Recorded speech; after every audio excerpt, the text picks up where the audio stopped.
કે દેશના પ્રધાનમંત્રી માન્ય મોદી સાહેબ આ દેશની જનતા માટે 140 કરોડ લોકો માટે, મારી માતાઓ માટે, મારી બહેનો માટે શું શું કરી રહ્યા છે।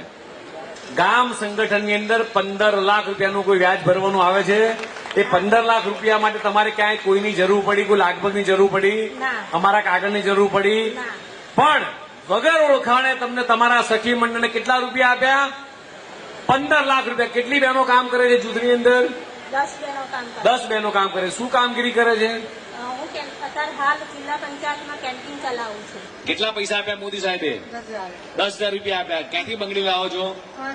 હે, આણંદથી। પછી કેટલા રૂપિયા વેચો છો?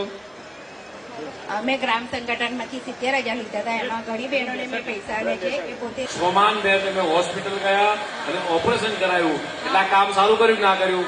ખૂબ સરસ સરસ। પણ માતા પ્રેગ્નેન્ટ થાય એટલે એને સારા ખોરાક ખાવાની જરૂર પડે, એટલે એના માટે બેને જાતે કીધું કે મને સરકારે પૈસા આપ્યા, પૈસા માટે તમારે કોઈ લાગભગ કરવાની જરૂર પડી? કોઈ કાગળની જરૂર પડી?